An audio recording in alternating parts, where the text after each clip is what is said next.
Good morning everyone. Mummy ব্লগছৰ নতুন এটি ভিডিঅ'লৈ আপোনালোক সকলোকে স্বাগতম জনাইছোঁ। আজি ৰাতিপুৱা সোনকালে উঠি আজি ল'ৰা স্কুল আছে, গতিকে সোনকালে উঠি কাম বন আজৰি কৰি খুৱাই বোৱাই এতিয়া আকৌ মই ওলাই যাওঁ। গতিকে ভাবিলোঁ ভিডিঅ'টো এতিয়া অলপ ষ্টাৰ্ট কৰোঁ, গতিকে চাই থাকিব মোৰ ভিডিঅ'টো শেষলৈকে। ব'লক তেন্তে আজি ব্লগটো ষ্টাৰ্ট কৰোঁ। ক'ত যাম, কি কৰিম আপোনালোককো দেখাই যাম, চাই যাব ভিডিঅ'টো শেষলৈকে। ব'লক এতিয়া ভিডিঅ'টো। হেল্ল' এভৰিৱান, আহি পাৰ্লাৰ পালোহি। এতিয়া এটা ৰিবণ্ডিঙৰ ক্লাইণ্ট এটা আছে, গতিকে আজি ৰিবণ্ডিংটো কেনেকৈ হয় আপোনালোকক দেখাম। মই নকৰোঁ, মোৰ ষ্টাফে কৰিব। মই খালি হেয়াৰটো চেক কৰিব লাগিব, গতিকে চাই যাবচোন ভিডিঅ'টো শেষলৈকে। আজি ৰিবণ্ডিংটো কেনেকুৱা হয় আৰু কমেণ্ট কৰি জনাব ভাল হৈছে নে নাই। तोड़ी मैंने सारे ही बंधन ज़माने तेरे, तोड़ूंगी ना मैं वादा। आधा हिस्सा मेरे तो दिल की कहानी का तू पिया, मैं बाकी आधा। देखो ना देखो मुझे क्या हुआ है तेरी यादों में खो के। पूछो ना पूछो मुझे क्या हुआ है तेरे बातों। এইটো একেবাৰে স্প্ৰিং হেয়াৰ, কিছুমানে ইয়াক মেগী হেয়াৰ বুলিও কয়। বহুত কষ্ট হয় এই হেয়াৰটো ঠিক কৰোঁতে। চাই যাবচোন ইয়াৰ ৰিজাল্টটো কেনেকুৱা হয়। আপোনালোকে শেষলৈকে ভিডিঅ'টো চাই যাব, ৰিজাল্টটো কেনেকুৱা হয় গম পাব। নিউ লুকটো চাই থোৱা, অলপ পিছতো লুকটো বেলেগ হৈ যাব তোমাৰ।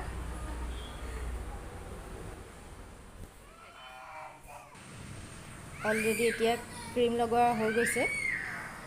ইয়াৰ পিছত AC চলি থকাৰ কাৰণে অলপ হেয়াৰটো ফইল কৰি ৰখা হৈছে। AC চলি থাকিলে হেয়াৰটো ফইল কৰি ৰাখিব লাগে।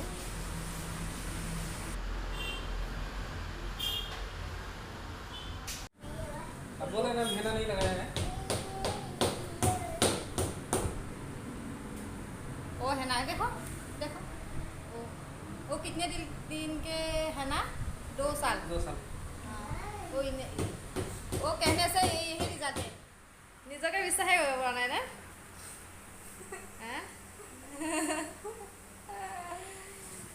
আৰু ইটো চাইড দেখাও নেকি?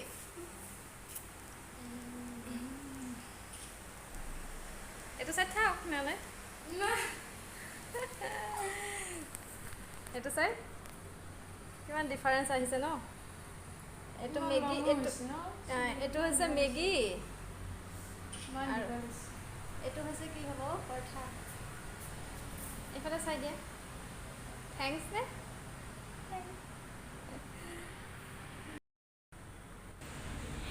ইয়াত আইৰণটো ষ্টিম পট দি মৰা হৈছে।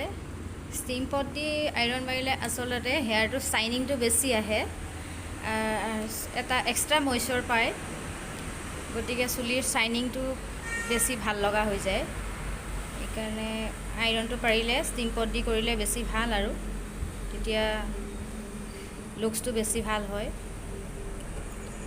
এয়া ফাইনেল লুক আহি গৈছে।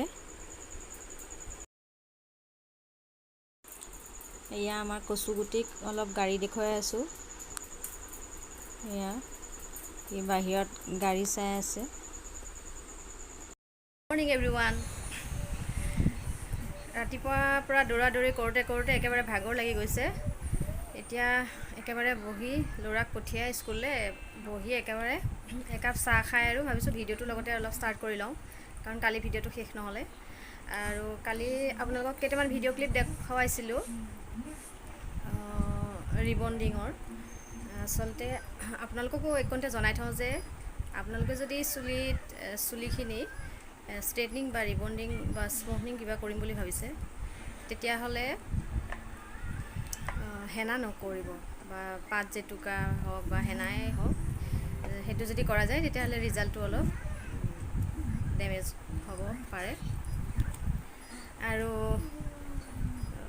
কি হয়, কালি ক্লাইণ্টগৰাকী আচলতে বেছি ডাঙৰ ছোৱালী নহয়, সৰু ছোৱালী। তাই হায়াৰ ছেকেণ্ডেৰী স্কুলত পঢ়ি আছে। আজি 2 বছৰমানৰ পৰাই তাই কৈ আছিলে মোক যে বা মোৰ চুলিখিনি কিবা কৰি দিয়ক, স্কুল যাবৰ সময়ত টাইম লয়, বহুত টাইম লয়, আঁচুৰোতে বহুত টাইম যায়, য'ত বান্ধে আৰু লগৰবিলাকৰ ওকণিও হৈছে, গতিকে কৈ আছে আৰু তাৰপিছতে ময়ো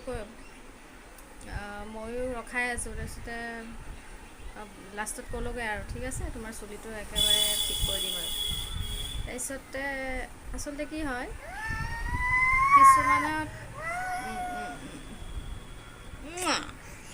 কিছুমানে ভয় কৰে চুলিখিনি বেয়া হৈ যাব নেকি বা সৰি যাব নেকি, এনেকুৱা কিছুমান ভয় থাকে। কিন্তু যদি শুদ্ধ পদ্ধতিৰে কৰা যায় তেতিয়াহ'লে হেয়াৰ কেতিয়াও নষ্ট নহয় বা নসৰে বা ডেমেজ হ'ব নোৱাৰে। তাৰপিছতে তাই কালি বহুত হেপ্পী, কাৰণ আজি স্কুল যাবলৈ তাই পটাপট মূৰটো আঁচুৰি পেলাই যাব পাৰিব। আৰু যিসকলেও ভাবিছে এনেকুৱা প্ৰব্লেম আছে কিছুমান সৰু ছোৱালীৰ স্কুল যাবলৈ প্ৰব্লেম হয়, এনেকুৱা কাৰ্ল বুলি ক'ব নোৱাৰি, একদম স্প্ৰিং হেয়াৰ আৰু এই স্প্ৰিং হেয়াৰটো পটককৈ ওলাই যাবলৈ অলপ অসুবিধা হয় বা আঁচুৰোতে য'ত বান্ধে, সেইকাৰণে আচলতে চুলিখিনি কোনো ষ্টাইলৰ কাৰণে নহয়, ষ্ট্ৰেইটনিংটো বা ৰিবণ্ডিংটো কোনো ষ্টাইলৰ কাৰণে নহয়। বিশেষকৈ সৰু ছোৱালী কিছুমানৰ, সৰু মানে স্কুলত বা হায়াৰ ছেকেণ্ডেৰী লেভেলত পঢ়ি থকা আৰু সেইটো আচলতে এটা মেনেজেবল। চুলিখিনি মেনেজমেণ্ট কৰি লোৱাটো টাইমো কম লাগে, গতিকে সেইটো বেয়া বুলি মই নাভাবোঁ যে কম বয়সতে কৰিলে অলপ চুলি সৰিব বা এনেকুৱা ভয় থাকে, গতিকে সেইটো নহয়। গতিকে যদি শুদ্ধ পদ্ধতিৰে কৰা যায় সেইটো কোনো বেয়া নহয়। গতিকে ক্লাইণ্টগৰাকী কালি বহুত হেপ্পী আৰু লগতে ময়ো হেপ্পী, কাৰণ তাই ইমান দিনৰ পৰা মোক কৈ আছিল মোৰ চুলি ঠিক কৰি দিয়া। অৱশেষত কালি তাই বহুত হেপ্পী আৰু ময়ো হেপ্পী। আৰু যদি কিছুমান তেনেকুৱা স্কুল লেভেলত পঢ়ি থাকোঁতে এনেকুৱা পূৰা স্প্ৰিং হেয়াৰসকলৰ কথা কৈছোঁ মই বিশেষকৈ, যদি শুদ্ধ পদ্ধতিৰে ভাল মানে পাৰ্লাৰত কৰোৱায় তেতিয়াহ'লে চুলি কোনো বেয়া নহয়। এইবিলাক কোনো অলপ সহজ কামো নহয়, অলপ জটিলো। কৰোঁ বুলিলে আচলতে চবেই কৰিব পাৰে, মানে প্ৰচেছটো চবেই পাৰে, কিন্তু প্ৰচেছটো জনাই মেইন কথা নহয়, তাৰ বহুত তাৰিকা আছে। সেইকাৰণে যদি শুদ্ধ পদ্ধতিৰে কৰা নাযায় তেতিয়াহ'লে ৰিজাল্টবিলাক ভাল নহ'বও পাৰে। আৰু আগতে এই হোৱাৰ পিছৰ পৰা মই ইমান নাযাওঁ, ষ্টাফেই কাম কৰে। হোৱাৰ পিছত আৰু মই খুব কমেই যাওঁ, কাৰণ সি মোৰ লগততো থাকেই আৰু এনি টাইম। চাওঁচোন স্কুল দিয়াৰ পিছত কি হয় আৰু দেখা যাব। আৰু ভাবিছোঁ ভিডিঅ'টো আৰু বেছি দীঘলীয়া নকৰোঁ, আজি ভিডিঅ'টো ইমানতে সামৰণি মাৰোঁ আৰু পুনৰ এটা নতুন ভিডিঅ' লৈ আহি আছোঁ। গতিকে চাই যাব মোৰ ভিডিঅ'বোৰ শেষলৈকে, আৰু যদি ভাল লাগে তেতিয়াহ'লে এটা লাইক কৰিব আৰু ছাবস্ক্ৰাইব কৰি দিব।